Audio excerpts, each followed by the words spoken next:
नमस्कार बच्चों, आप सबका स्वागत है परिधि के प्लेटफॉर्म पे। आज जो कि अपना पिछला लेक्चर कंप्लीट हुआ था, तो उसमें अपन ने जो भी पढ़ा था, तो आज उसको कंटिन्यू बनाए रखना है और अग्रसर होना है अपने लक्ष्य की ओर। आइए चर्चा करते हैं। कोशिका वाला चैप्टर पढ़ रहे थे और कोशिका वाला में लास्ट समय हमें देखा था कि सर कोशिका एक जीवों का निर्धारण कैसे करती है, कैसे उस मनुष्य या मान लीजिए कोई भी जीव हो सकता है, तो उनका शरीर का निर्माण जो है वो कैसे करती है, तो उनके बारे में अपन ने देखा था। और आज चर्चा करेंगे विद्यार्थियों कि एक कोशिका जो है जानवरों के अंदर अर्थात जंतुओं के अंदर और पादपों के अंदर कैसे पाई जाती है, उसके बारे में देखेंगे। तो इसका मतलब है सर, आज हम चीज ये देखेंगे कि जंतु कोशिका और पादप कोशिका में क्या अंतर है। तो एनिमल सेल और प्लांट सेल के अंदर जो डिफरेंट है वो देखेंगे और उसके अंदर अपने को ये डायग्राम की जरूरत पड़ेगी। तो अपन ने ये डायग्राम बनाया है और इस डायग्राम के थ्रू ये समझेंगे कि प्लांट सेल और एनिमल सेल के अंदर क्या डिफरेंस है। तो इधर जो मैंने डायग्राम ड्रॉ करा है, ये ड्रॉ करा हुआ डायग्राम पादप कोशिका का है यानी प्लांट सेल का, और इधर जो डायग्राम ड्रॉ करा है ये हमने देखा है एनिमल सेल का अर्थात जंतु कोशिका का। अब सर ये डायग्राम हमने देखा है, अब इसके अंदर आगे चर्चा करेंगे कि पादप कोशिका और जंतु कोशिका में क्या अंतर है। तो सर डायग्राम में जाने से पहले हमें इनके कुछ अंगों के यानी कोशिकांगों के नाम क्लियर होने चाहिए। अगर वो कोशिकांगों के नाम क्लियर होंगे तो उस बेस पे अपन क्या करेंगे, फटाफट अंतर क्लियर कर पाएंगे। तो आइए चर्चा करते हैं अंतर पे। तो सबसे पहले हम देखेंगे कि एक पादप कोशिका का मैंने डायग्राम बनाया है। इस पादप कोशिका के डायग्राम के अंदर हम ये चीज देखेंगे कि कौन कौन से इसमें अंग उपस्थित होते हैं। यानी सर पहले तो अंगों की उपस्थिति देखेंगे कोशिका के अंदर कैसे और किस जगह पाई जाती है। ठीक है सर। तो सर हम देखेंगे कि ये किसका डायग्राम है, ये पादप कोशिका का यानी प्लांट सेल का डायग्राम है सर। अब जो ये प्लांट सेल है सर, अब ये प्लांट सेल है सर, इस प्लांट सेल के अंदर एक सबसे बड़ी खासियत ये होती है कि इस प्लांट सेल के अंदर सबसे बड़ी एक क्या होती है, वैक्यूल होती है सर। क्या होती है? एक वैक्यूल होती है अर्थात एक रसदानी होती है। एक वैक्यूल होती है, एक रसदानी होती है सर। अब इस रसदानी की खासियत ये होती है कि सर ये इतनी आकार में इतनी बड़ी होती है कि सर इस कोशिका के अंदर सर्वाधिक मात्रा में सबसे बड़ा अंग यही जाना जाता है, और इसकी आकृति और आकार इतना बड़ा होने के कारण ये बाकी कोशिकाओं को क्या करता है सर, कोने की ओर ढकेल देता है। अब सर बाकी कोशिकांगों की तो मुझे नहीं पता, लेकिन एक कोशिकांग है जिसको सर्वाधिक मात्रा में कोने की तरफ ढकेल देता है और उस कोशिकांग का नाम है केंद्रक।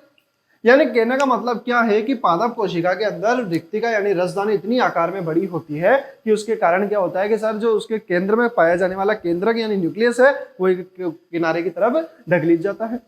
और ढकेलने के कारण क्या है सर, इसकी रसदानी, क्योंकि ये अपने आकार में बहुत बड़ी है। ठीक है सर।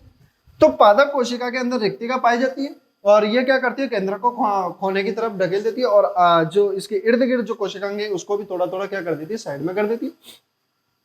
दूसरा अंतर, दूसरे कोशिकांग के बारे में बात करी जाए तो ये रसदानी है और रसदानी के ऊपर सर क्या पाई जाती है, झिल्ली पाई जाती है। यानी रसदानी सर द्विझिल्ली आवरण युक्त है। ठीक है सर। अब जब द्विझिल्ली युक्त है इसका मतलब है कि सर जो रसदानी है इस रसदानी के ऊपर एक झिल्ली पाई जाएगी। उस झिल्ली का नाम है विद्यार्थी याद रखना टोनोप्लास्ट। उस झिल्ली का नाम क्या है विचार, उस झिल्ली का नाम है सर टोनोप्लास्ट। और ये टोनोप्लास्ट किस पे पाई जा रही है सर, रसदानी के ऊपर अर्थात वैक्यूल के ऊपर पाई जाने वाली झिल्ली का नाम टोनोप्लास्ट। ठीक है सर। अब सर हम देखेंगे कि इसके ऊपर जो झिल्ली पाई जा रही है उसका नाम क्या है, टोनोप्लास्ट। ठीक है सर। अब आगे अगर देखा जाए कि सर जो पादप कोशिका है इसके अंदर एक कोशिकांग क्लियर हो गया, रसदानी और टोनोप्लास्ट। तीसरा जो कोशिकांग की ओर अग्रसर हो रहा हूं उस कोशिकांग का नाम है माइटोकॉन्ड्रिया। इसका मतलब है सर इस डायग्राम से एक चीज और क्लियर हो जाएगी कि सारे के सारे जो कोशिकांग है ना विद्यार्थियों आपके, वो सारे के सारे अपन यहाँ भी पढ़ लेंगे और जब उनकी चर्चा करेंगे तब अपन ये माइंड में ये प्रश्न नहीं उठेगा कि इनकी उपस्थिति कोशिका में कहाँ पाई जाती है। तो अभी का अभी अपने को सारे डायग्राम देख लेने और इसी डायग्राम में सारे कोशिकांगों की उपस्थिति भी देख लेनी। ठीक है, चलिए। तो सर तीसरे नंबर पे एक कोशिकांग आ रहा है उसका नाम है माइटोकॉन्ड्रिया। अब ज्यादातर ध्यान रखना माइटोकॉन्ड्रिया का नाम अपन आज तक 9th 10th और 11th तीनों के अंदर ये पढ़ रहे हैं माइटोकॉन्ड्रिया। लेकिन माइटोकॉन्ड्रिया को हिंदी में बोलते हैं सूत्रकणिका। क्या बोलते हैं? सूत्रकणिका।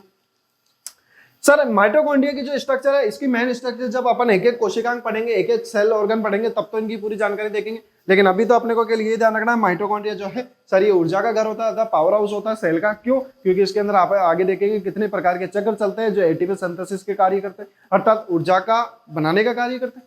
ठीक है सर। सर इसके अंदर उंगली नुमा जो स्ट्रक्चर दिख रही है सर इसको बोलते हैं क्रिस्टी। क्या बोलते हैं? Christie.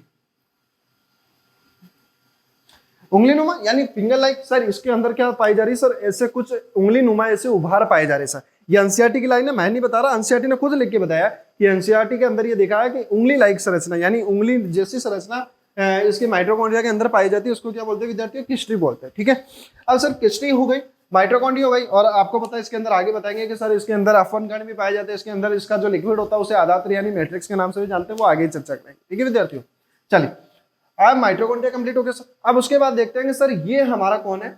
Main CPU of the cell, यानी कोशिका को कंडक्ट करने वाला सर कमांडर कौन है? सर केंद्रक है। और जो केंद्रक है सर, इस केंद्रक को अपन ने हाईलाइट करके दिखाई, यानी केंद्रक को यानी बात करें तो न्यूक्लियस।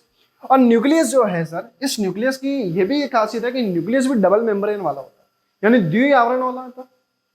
अब सर अगर केंद्र की बात करें ये द्विझिल्लियुक्त है, तो इसका मतलब है सर इसकी झिल्लियां भी होगी। अब इसकी झिल्लियां जो रहती है, अब यहाँ इस डायग्राम में अंदर ड्रॉ नहीं हुई है, बाकी तो इसके अंदर क्या है कि 2 झिल्लियां पाई जाती है, और बस ये ध्यान रखना। और दूसरा क्या है कि सर जैसे जो केंद्रक होता है, इस केंद्रक के बाहर की ओर एक अंतर्द्रव्य जालिका निकली रहती है। सर क्या निकली रहती है? अंतर्द्रव्य जालिका निकली रहती है। सर उस अंतर्द्रव्य जालिका की खासियत ये है कि 2 टाइप प्रकार की होती है। कितने प्रकार की? 2 प्रकार की होती है। इधर ध्यान दीजिए विद्यार्थियों, सर अंतर्द्रव्य जालिका को बोलते हैं एंडोप्लाज्मिक रेटिकुलेटम। क्या बोलते हैं? एंडोप्लाज्मिक रेटिकुलेटम। अब सर जो अंतर्द्रव्य जालिका होती है 2 प्रकार की होती है। कैसे सर? मैंने आपको बोला कि विद्यार्थियों अगर मैं इसके ऊपर सरफेस पे हाथ फेरता हूं, ये देखिए विद्यार्थियों, अगर मैंने इस पे हाथ फेरा तो सर मेरे को एक चीज दिखाई दी कि मेरा हाथ एकदम से फ्री मूवमेंट कर रहा है, आसानी से सॉफ्ट तरह से हिल पा रहा है। इसका मतलब है इसके ऊपर हाथ फेरते समय मेरे को कोई दिक्कत नहीं हो रही। इसका मतलब है सर ये सतह कैसी है? ये सतह है विद्यार्थियों चिकनी। कैसी है? चिकनी। अर्थात मैं यूं कह सकता हूं कि ऐसी अंतर्द्रव्य जालिका जो एकदम उसकी सतह क्या हो, सतह एकदम सिंपल हो, चिकनी हो, उस अंतर्द्रव्य जालिका को क्या बोलेंगे विद्यार्थियों? चिकनी अंतर्द्रव्य जालिका। क्या बोलोगे विद्यार्थियों? चिकनी अंतर्द्रव्य जालिका। और सर चिकनी को तो हमारे को पता है क्या बोलते हैं इंग्लिश में? स्मूथ। क्या बोलते हैं सर? स्मूथ। स्मूथ अंतर्द्रव्य जालिका। ठीक है सर।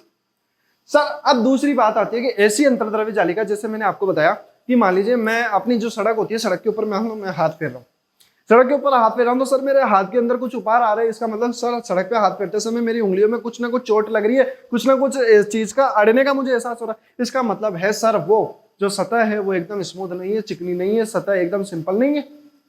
और नहीं है सर, इसका मतलब है सर उसके ऊपर कुछ ना कुछ चीज पाई जा रही, और उस चीज का नाम यहाँ पे ध्यान रखना है कि सर वो तो एग्जाम्पल की तरह से देखा था, और यहाँ पर ध्यान रखना ऐसी अंतर्द्रव्य जालिका जिसके ऊपर कुछ ना कुछ कण रूपी संरचना पाई जाती है।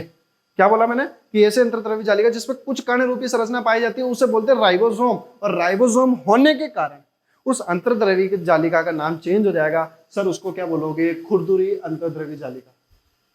उसको खुरदरी अंतर्द्रव्य जालिका बोले। इसको सर चिकनी अंतर्द्रव्य जालिका बोला, इसीलिए सर इसका नाम पड़ा एस का मतलब स्मूथ अंतर्द्रव्य जालिका को ER यानी SER। सर यहाँ पे खुरदरी है, खुरदरी को हम बोलते हैं सर हमारी भाषा में रफ यानी R, और सर एंडोप्लाज्मिक है, इसका मतलब ER। तो सर एक चीज पता पड़ गई, अंतर्द्रव्य जालिका यानी ER 2 प्रकार की होती है। कितनी? SER और RER। SER का मतलब चिकनी अंतर्द्रव्य जालिका, जिसके ऊपर राइबोसोम नहीं पाए जाते हो उसको बोलेंगे चिकनी अंतर्द्रव्य जालिका, और जिसके ऊपर राइबोसोम पाया जा रहा है विद्यार्थी उसको बोलेंगे क्या? खुरदुरी अंतर्द्रव्य जालिका यानी RER, रफ एंडोप्लाज्मिक रेटिकुलेटम, और चिकनी अंतर्द्रव्य जालिका को स्मूथ एंडोप्लाज्मिक रेटिकुलेटम। ठीक है विद्यार्थियों, चलिए इसका मतलब है सर ये अंतर्द्रव्य जालिका की जानकारी आधी से ज्यादा तो अपन ने ये देख ली, और जब पढ़ेंगे तब वहां पर भी लगभग 50 से 60% जानकारी अपनी कवर रही होगी। ठीक है, चलिए उसके बाद बात करते हैं कि सर न्यूक्लियस हो गया। न्यूक्लियस के अंदर हमने देखा कि न्यूक्लियस के अंदर 2 चीज पाई जा रही है। मेनली न्यूक्लियस के अंदर 2 चीज पाई जा रही है कि सर एक तो होता है न्यूक्लियस, न्यूक्लियस यानी केंद्रक। सर केंद्रक के अंदर भी गोलाकार एक संरचना पाई जाती है, उसको बोलते हैं केंद्रक। ये देखो विद्यार्थियों, आपको एक केंद्रक जैसी संरचना दिख रही होगी, उसको बोलते हैं सर न्यूक्लियस यानी केंद्रक पाई जाती है। सर ये रही विद्यार्थियों न्यूक्लियस। ठीक है, केंद्रक होती है। सर इस जो केंद्रक होता है, केंद्रक के अंदर जो द्रव्य होता है सर उसको बोलते हैं सर न्यूक्लियोप्लास्ट। क्योंकि केंद्रक को न्यूक्लियस बोलते हैं तो न्यूक्लियस के अंदर पाया जाने वाला प्लास्ट न्यूक्लियोप्लास्ट। और जो केंद्रक के अंदर पाए जाने वाले न्यूक्लियोप्लास्ट में उसके अंदर कुछ जेनेटिक मटेरियल पाया जाता है, और जेनेटिक मटेरियल मतलब सर आनुवांशिक पदार्थ पाया जाता है। उस आनुवांशिक पदार्थ का नाम विद्यार्थी आपको ध्यान रखना क्या होगा? DNA या RNA। ठीक है, लेकिन मेनली क्या देखने को मिलता है सर, हमारी जो कोशिका है इनके अंदर आनुवांशिक पदार्थ DNA पाया जाएगा, और DNA आगे जाके सर एक विशेष प्रकार की संरचना गुणसूत्र यानी क्रोमोसोम का निर्धारण करेंगे। ठीक है विद्यार्थियों, चलिए अब सर यहाँ की तक की बात तो हमारे को समझ में आ गई। अब सर यहाँ तक की बात हमारे को समझ में आ गई तो विद्यार्थियों अब आगे चलते। सर केंद्रक हो गया, रिक्तिका कंप्लीट हो गई, माइटोकॉन्ड्रिया कंप्लीट हो गया, अंतर्द्रव्य जालिका कंप्लीट हो गई, केंद्रक पूर्णतः हो गया। ठीक है, उसके बाद सर अगर देखा जाए कि जो क्लोरोप्लास्ट है एक संरचना पाई जाती है प्लांट सेल के अंदर, ओनली प्लांट सेल के अंदर प्रेजेंट होती है ये। इसका मतलब है सर पादप कोशिका के अंदर एक विशेष प्रकार का एक वर्णक युक्त एक अंग पाया जाता है जिसको लवक या क्लोरोप्लास्ट बोला जाता है। अब सर लवक की क्या खासियत है, लवक के बारे में आपको मैंने एक डायग्राम के माध्यम से एक चीज बताना चाहने की कोशिश करी है। इसको मैंने ग्रीन कलर से बनाया। इसका मतलब है कि सर प्लांट को ग्रीन कलर अवेलेबल कौन सा अंग करवाने में सहायता करता है, तो लवक। तो लवक के अंदर भी आगे बात करेंगे, क्लोरोफिल होता है, उसके अंदर ये एक ग्रीन पिगमेंट होता है जो कि क्या करता है, प्लांट को एक ग्रीन कलर अवेलेबल करवाने की कोशिश करता है। जब इसकी स्ट्रक्चर देखेंगे तब बखूबी देखेंगे। तो सर इसका मतलब है प्लांट सेल के अंदर ये पाया जाता है, इसी कारण प्लांट हरे, बिल्कुल हरे। इसका मतलब एनिमल सेल के अंदर ये नहीं पाया जा रहा, इसीलिए अपन ऐसे है ना। तो ऐसा होने का कारण क्या है कि सर हमारे अंदर जैसे वर्णक नहीं पाया जाता, हमारे त्वचा के अंदर सर विशेष प्रकार के वर्णक है जो उनका नाम है मेलानिन। और मेलानिन जो पाया जाता है सर, वो मेलानिन क्या करता है, त्वचा के अंदर पाए जाने वाले एक वर्णक है जो कि त्वचा के रंग का निर्धारण करता है। और जितना ज्यादा मेलानिन होगा उतना ज्यादा हमारा शरीर कैसा होगा सर, सांवला होगा। और जितना ज्यादा मेलानिन कम होगा इसका मतलब है हमारा शरीर कैसा होगा, गोरा होगा। इसका मतलब ये तो साफ हो गया कि सर हम भारतीय लोग हैं और भारतीय लोगों के अंदर मेलानिन खूट खूट के भरा, और खूट खूट के भरा है। तो सर हम किसी सेलिब्रिटी से भी कम नहीं, इतने भयंकर गोरे हैं हम, क्योंकि हमारे में मेलानिन है। और दूसरा सर फॉरेन में रहने वाले देश विदेशी लोग यानी अंग्रेज लोग, जिसको हम तो अंग्रेजी बोलते हैं, तो उन लोगों के अंदर क्या पाया जाता है सर, मेलानिन सबसे कम पाया जाता है, इसलिए सर वो गोरे हैं। और जिसके ज्यादा मेलानिन है ना विद्यार्थी, वो ध्यान रखना, उसके अंदर ध्यान रखना जो सनलाइट की प्रेजेंसी से जो कैंसर होता है ना, वो सनलाइट की प्रेजेंसी से होने वाला कैंसर सबसे कम होता है, जिसका मेलानिन ज्यादा स्रावित होता है।